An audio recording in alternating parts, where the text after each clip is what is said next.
And then a great and powerful wind tore the mountains apart and shattered the rocks before the Lord. Elijah's seen the presence of God, right? He's read about it. He's heard the stories, right? God showing up in the wind, right? And the wind comes, he's in this cave. You just picture like everything around you, the caves, the rocks being torn apart. Like, okay, God has to be here. But I love this next verse. It says, but the Lord was not in the wind. After the wind, there was an earthquake.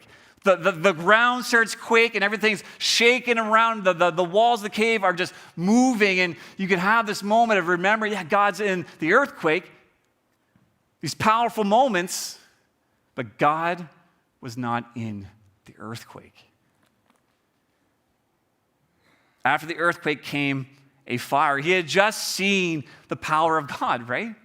Coming down and consuming that altar. So just picture outside this cave, another pillar of fire coming down, this powerful moment, heat coming, but the Lord was not in the fire.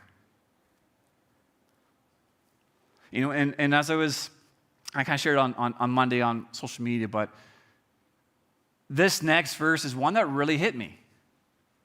Because for me personally, man, I love those moments in my life where I can go back, man, that's where God was, right? Those big, like crazy, powerful moments. I could see the hand of God, and we almost like want to chase after that, right? But notice where we see God actually showing up here. And after the fire came a gentle whisper.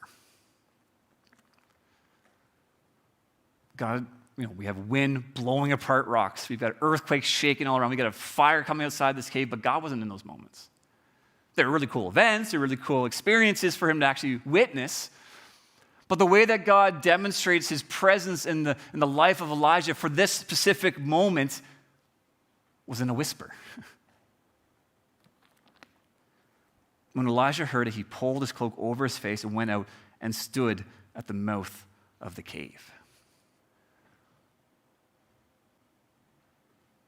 There are so many times, I think, at least in my life, where I want those big moments.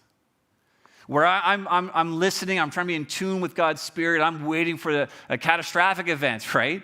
Or something powerful that I can't be blinded by, that I want God to be a part of it. Man, there are times where God's not going to answer to you or respond to you or present himself in these big moments in your life.